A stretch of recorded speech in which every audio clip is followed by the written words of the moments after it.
We're firing up the old tier list maker here to see where does the metagame stand post October 2022 metagame. Make sure you guys smash the crap out of that subscribe button so you guys don't miss out on more awesome content. So, we got Tier 1, Tier 1.5, Tier 2, Rogue, and then the bad category, my favorite. So, ABC. Is this deck still... It's not Tier 2 in my opinion. It's not bad either. The Thurion build was okay for its time. My problem still here is it doesn't do enough. It feels very fair, especially post-beasted cards here.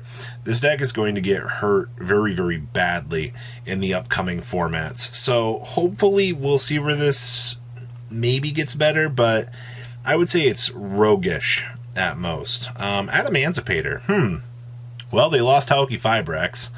I'm going to put them in the same category as ABC. Like, this just honestly doesn't feel strong enough to really matter all that much.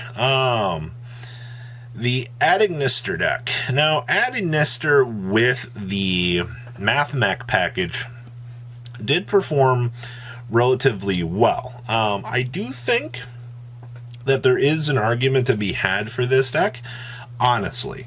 If you're going to combine it with Mathmech, that's going to be where your real value is going to get for this deck. Because, honestly, the Mathmech package for this deck does particularly carry this engine, but it is, in fact, the weaker version that I would consider versus the Mathmech package. But it is definitely something that you can play and have fun with. Despia. I want to put this in 1.5, honestly. This will be, you know what, we'll come back to that in a little bit. Dinosaur, I can't even consider this deck a rogue anymore. With all the restrictions that it has, while Miscellaneous Ceratosaurus can still make a board, Ultimate Conductor does not do what it effectively did in previous formats. I just kind of feel like everything else is inherently better than it now, which I want to be proven wrong. I want to see Dinosaur perform, but I haven't even heard of like top 32 Dinosaur decks in so long. Like, Adamantipator at least got 1 to 2 people in the top 32, but I don't know. I guess I should probably budge this down here too, because now that they lost Hulk, they might be too functionally gone. Dragon Link, I'm going to put in tier 2, because until the beasted cards come out, that's maybe the deck is actually donezo. But this deck fell from glory. Losing Hulk, losing Chaos Ruler were just such severe blows to this deck that it was insane, man. Like, holy crap. They actually destroyed this. Dinomorphia, I'm going to put this in Rogue. It's definitely better than these two. That's for sure. Dragon Maid. Oh, man, this is rough. What does Dragon Maid do? Post-beasted cards, it's going to get very good, I'll tell you that. This deck, post-beasted in the OCG, is a monster. But until like 3-4 weeks from now, when we actually get Darkwing Blast, I think that'll change. But for now, I'm going to put it in bad. Patience, though. In 2 weeks, this changes. Alright? This is pre-list, though. Let's see here. Earthbox. I'd put this in Rogue. I think... Is it like tier 2? The deck can do things. That's for sure. Live Twin with Sprite is really, really solid. Like, the pure build, not so much. I'm gonna put this in tier 1 next to Sprite as a package. I still think these two go hand in hand. The pure build, though, no. The pure build's down here. But if you're playing it in combination with Sprite for the package, it's good. Alright, that's just how it works. Sprite, still tier 1. You got Sprite Runic. You got Sprite Evil Twin. You got Sprite Nimble Angler. You pick your flavor of what you want for the deck, alright? But these two, hand in hand, for sure. Eldritch. So, skill drain dot deck.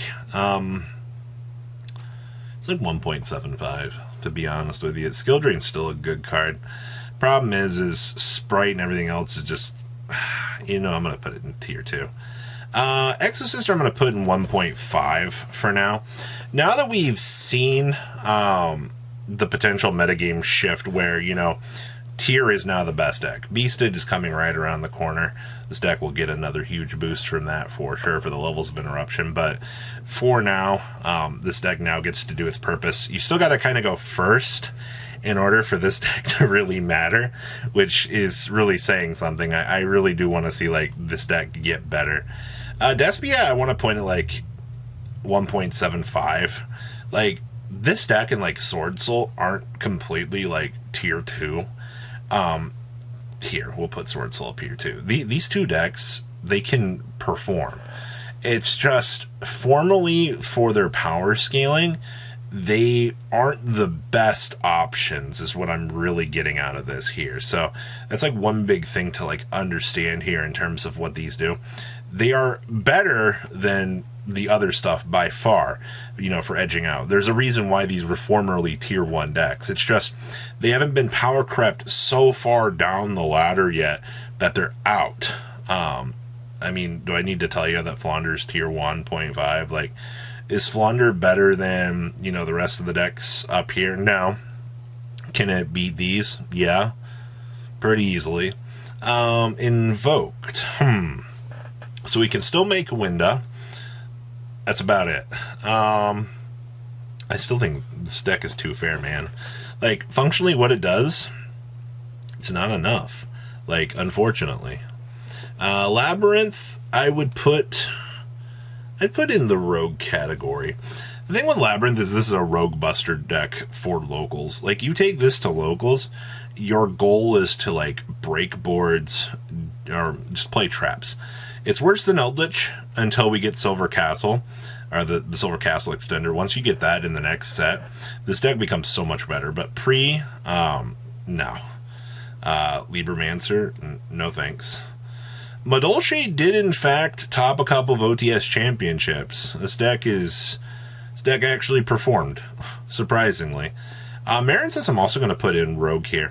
The fact that players still don't know how to read cards for this deck gives this deck such a huge edge over the rest of the competition. It's actually hilarious.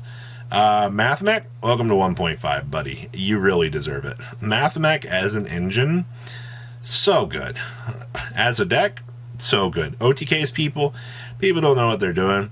Pendulum pre the Draco Slayer stuff, not the best. Post Draco Slayer stuff, you're gonna see some really cool combos from this deck. Phantom Knights, we're down here now. Plunder. I guess I'd put this down here in Rogue. Prank Kids, kind of bad. Rika Sun Avalon, I think is gonna sit in the tier 2 category. Honestly, this deck hasn't lost anything. It didn't gain anything either. That's kind of like my where I am with this right now. It's definitely better than the other like decks down here. I'm also going to put Runic at 1.5. This deck on a local level is such a crazy creature, man. Like, especially in combination with Sprite, yeah, this is going to get things done. For sure. Salaman, great. I guess, like, Rogue still.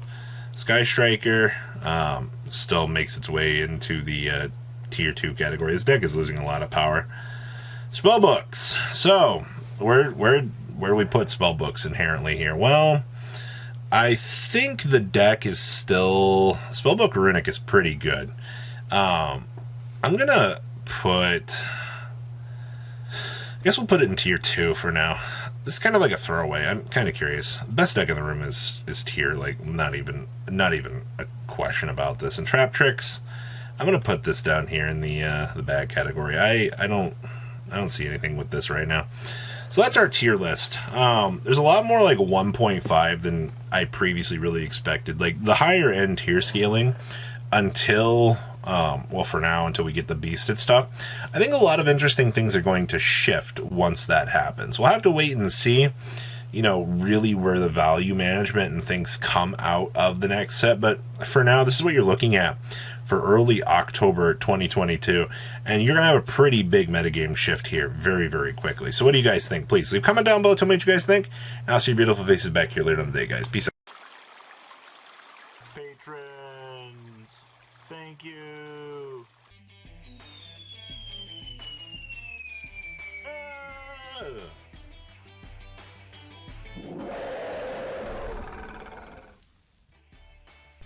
Thank you so much for watching. Check out these other videos.